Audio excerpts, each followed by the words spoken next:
आपण सांगोला पॉलिटिक्स हे YouTube channel जर पहिल्यांदा पाहत असाल तर नक्की सबस्क्राइब करा। मंडळी नमस्कार, तुम्ही पाहताय सांगोला पॉलिटिक्स। आत्ताच्या घडीची ब्रेकिंग न्यूज आहे।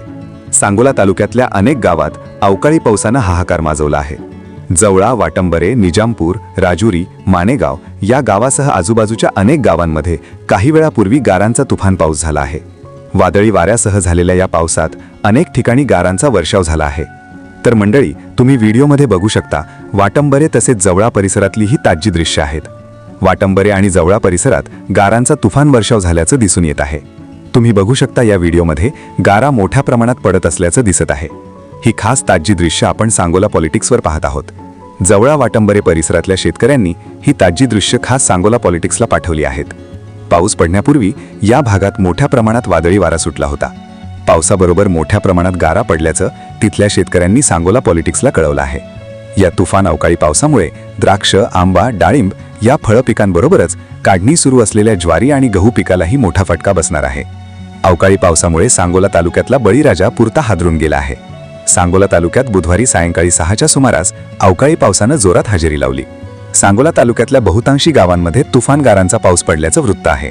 तालुक्यातल्या हनुमंतगाव, राजुरी, वाटंबरे, मानेगाव, जवळा आणि आजूबाजूच्या गावामध्ये गारांचा पाऊस पडलाय। अचानक सुरू झालेल्या गारांच्या तुफान पावसामुळे बळीराजाची पुरती धांदल उडाल्याचं दिसून आलं। सध्या द्राक्षाची काढणी सुरू आहे। अनेक द्राक्ष बागांमध्ये द्राक्षाचे घड वेलीराज आहेत। अनेक ठिकाणच्या द्राक्ष बागांचे व्यवहार झाले आहेत। मात्र गारांचा तुफान पाऊस झाल्यामुळे या द्राक्ष बागांची काढणी करून त्याची निर्यात करणं व्यापाऱ्यांना अशक्य आहे। त्यामुळे द्राक्ष बागायतदारांना त्याचा मोठा फटका बसणार आहे। काढणीला आलेले द्राक्षाचे घड जोराचा वारा आणि तुफान अवकाळी पावसामुळे गळून पडल्याचंही वृत्त आहे। अवकाळी पावसाचा फटका डाळिंब बागायतीला मोठ्या प्रमाणात बसला आहे। अनेक ठिकाणी डाळिंबाच्या बागा काढणीला आल्या आहेत। गारांचा मारा झाल्यामुळे डाळिंब तडकण्याची भीती आहे। याशिवाय चांगल्या अवस्थेत असलेल्या डाळिंबावर तेल्यासारख्या रोगाचा मोठ्या प्रमाणात प्रादुर्भाव होण्याची भीती व्यक्त होत आहे। तालुक्यात अनेक ठिकाणी आंब्याचे मोठ्या प्रमाणात उत्पादन घेतलं जात आहे। अलीकडील काळात डाळिंबावर सतत पडणाऱ्या रोगांमुळे अनेकांनी डाळिंबाची झाडे काढून त्या ठिकाणी आंब्याची बागायती सुरू केली आहे। सध्या अनेक आंब्याच्या बागेतील झाडाला कैऱ्या लागल्या आहेत। वादळी वाऱ्यामुळे आणि गारांच्या माऱ्यामुळे अनेक ठिकाणच्या आंब्याच्या बागायतीतील कैऱ्या गळून पडल्या आहेत। फळधारणेत असलेली आंब्याची झाडं सध्या संकटात आहेत। आज पडलेल्या तुफान पावसामुळे आंबा बागायतीवर संकट निर्माण झालं आहे। सध्या ज्वारी आणि गहू काढणीचा हंगाम सुरू आहे। तालुक्यात बहुसंख्य ठिकाणी ज्वारीचं उत्पादन मोठ्या प्रमाणात घेतलं जातं। त्या खालोखाल गव्हाचंही उत्पादन घेतलं जात आहे। काढणीला आलेला गहू आणि ज्वारी या तुफान पावसामुळे मातीमोल झाली आहे। अनेक ठिकाणी ज्वारी आणि गव्हाची रास सुरू आहे।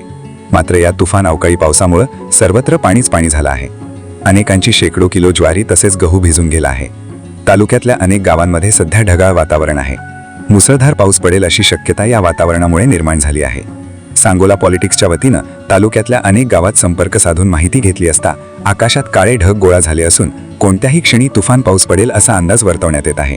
सायंकाळी 6:30 वाजेपर्यंत तालुक्यातल्या हनुमंतगाव, राजुरी, जवळा, मानेगाव, हातीत, वाटंबरे आणि आजूबाजूच्या गावांमध्ये अवकाळी पावसानं तुफान बरसात केल्याचं वृत्त आहे। या अवकाळी पावसामुळे शेती पिकाचे मोठ्या प्रमाणात नुकसान झाल्याची भीती व्यक्त होत आहे। नुकसानग्रस्त शेती पिकांची कृषी विभागानं पाहणी करावी अशी मागणी होत आहे।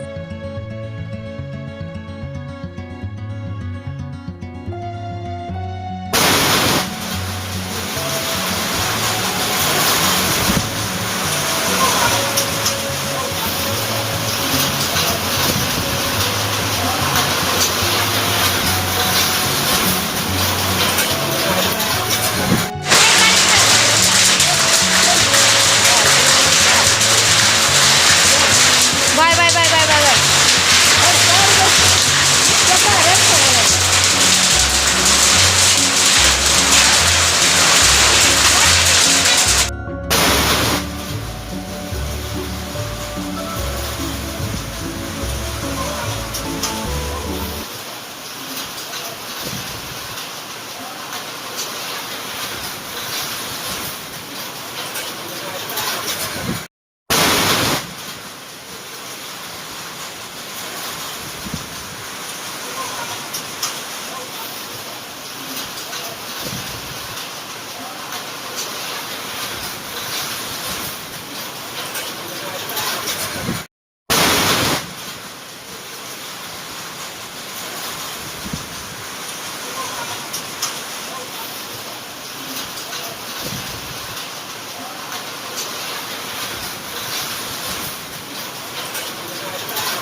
आपण सांगोला पॉलिटिक्स हे यूट्यूब चॅनल जर पहिल्यांदा पाहत असाल तर नक्की सबस्क्राईब करा आणि तालुक्यातील प्रत्येक बातम्या ताज्या घडामोडी काही क्षणात जाणून घ्या.